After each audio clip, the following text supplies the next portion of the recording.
The US is fast becoming probably the most corrupt country in the world. You know, Putin is blamed for controlling oligarchs and getting a cut and being so corrupt. And then there's other countries that are constantly being blamed for corruption, and you can't make investments there because they're so corrupt. And companies always maintain two books and clean up your act or you won't get capital. You know, all of that. The US is becoming one of the most corrupt countries, if not the most corrupt.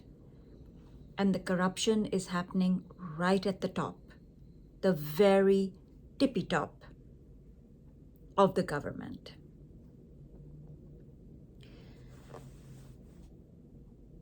Trump went on to CNBC at 8:30 this morning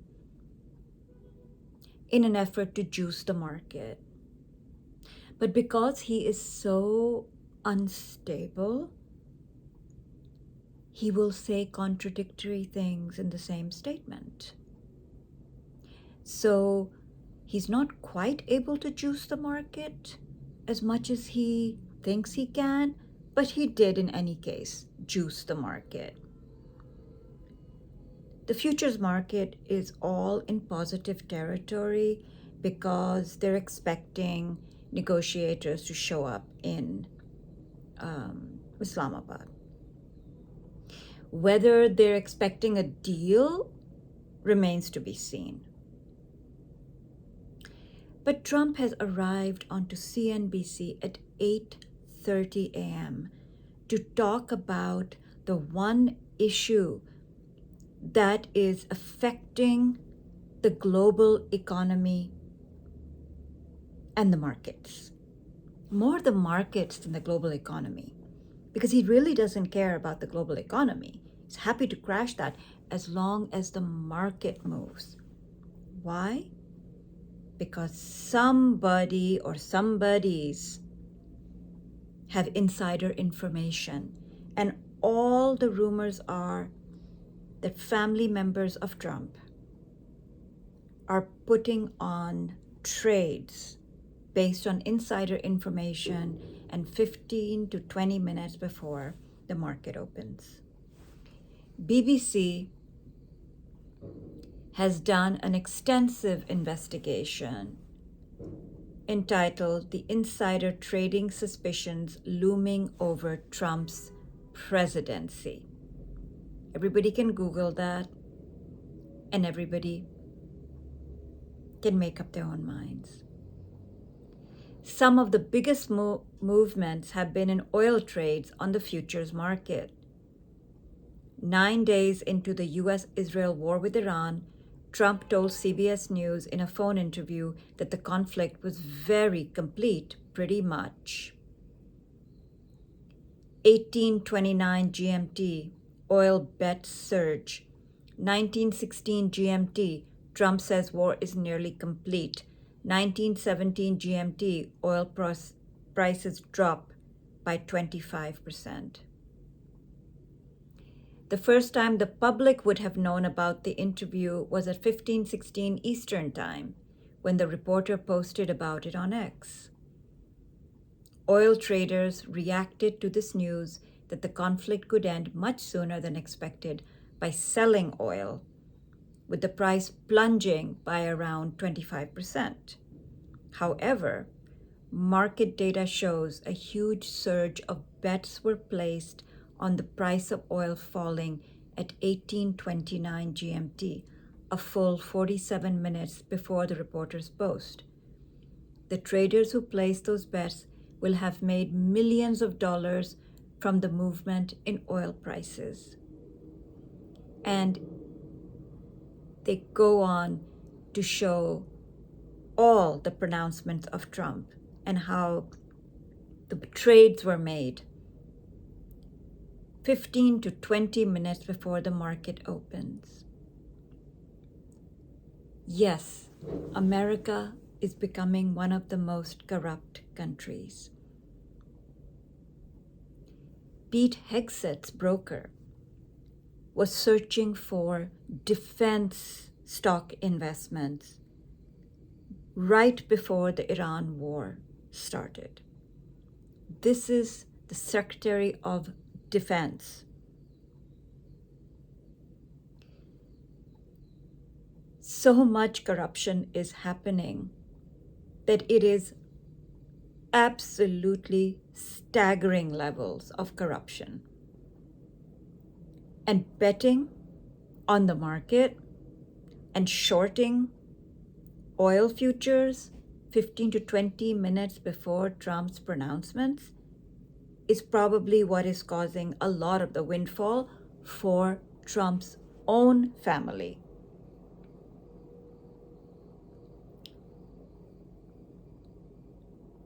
Americans today cannot afford basics. People around the world are going to be going hungry because they can't earn an income anymore. They can't feed their families. They're losing their jobs. Factories are closing. Economic shockwaves are happening around the world. And the President of the United States is openly corrupt. So much so that the loyal BBC is now reporting that something really fishy is happening in the markets.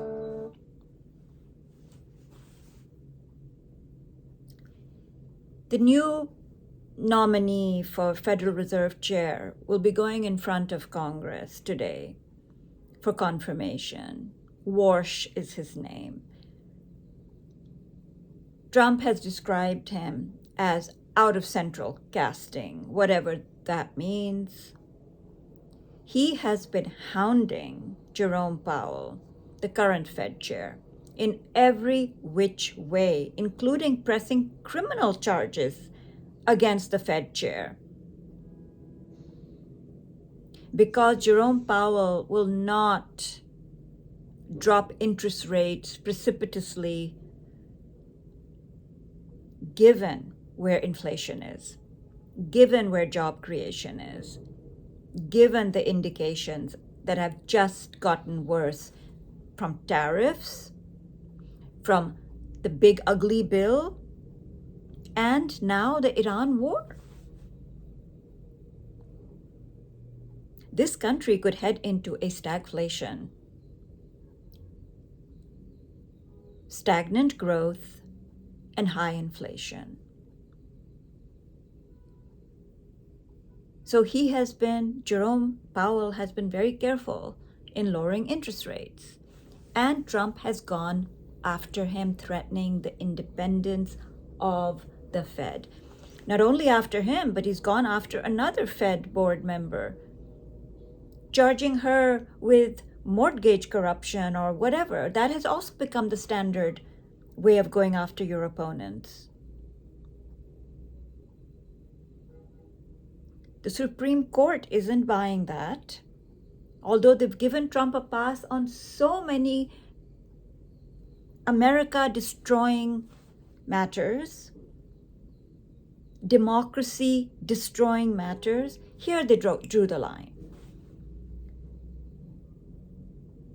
Tillis, who was a retiring senator, so brave because he's retiring, he said he is not going to move any confirmation forward if Trump doesn't drop the case against Jerome Powell and doesn't back off on the independence of the Fed. So Mr. Warsh is in for a tough time. He used to be a hawk, inflation hawk, but suddenly he's changed his mind and now he's all in for dropping interest rates, plunging interest rates. The Fed is fiercely independent. The world, economists, and central banks look to the Fed for signaling. If the Fed is corrupt, and moving on every utterance of the President of the United States, especially such an unstable man, the world economy will spiral. Or countries will decouple from the United States faster than we can say boo. That decoupling is already happening. And there's one beneficiary, China. But let us focus on the fact that the President of the United States has gone on CNBC at 8:30 this morning and is spewing all kinds of contradictory nonsense. The only hope there is right now is that he can't hold a thought. He can't be consistent. And as I said yesterday, the ship that they interdicted yesterday was Chinese goods, and he is confirming that. We got a ship yesterday, a gift from China perhaps, I don't know, but I was a little surprised.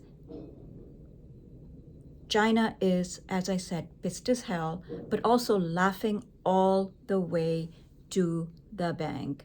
Every time he opens his mouth, it's cha-ching, cha-ching for China.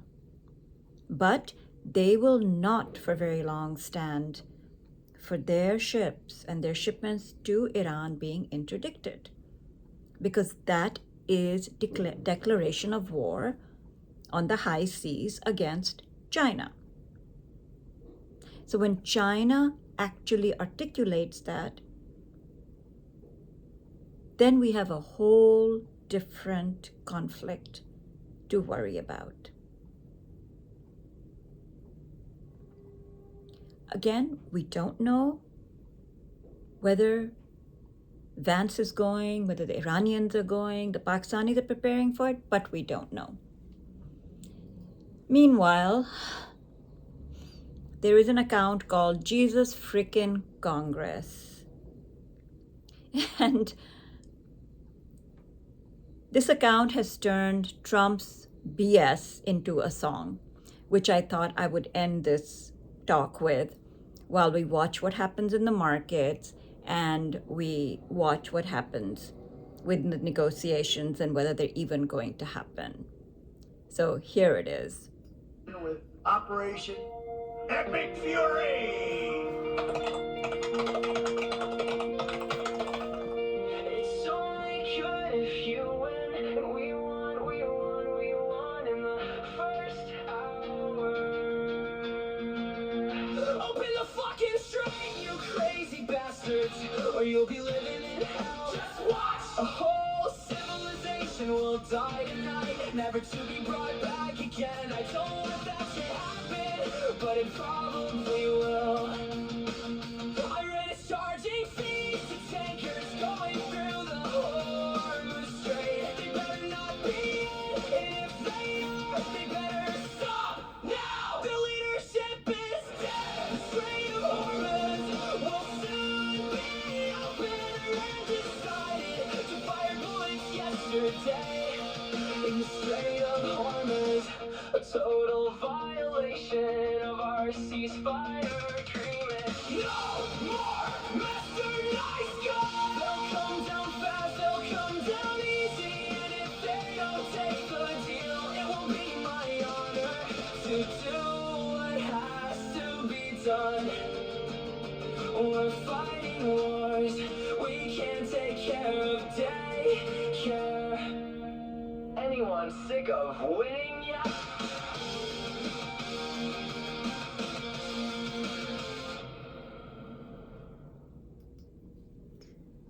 So there you have it, folks. Stay tuned.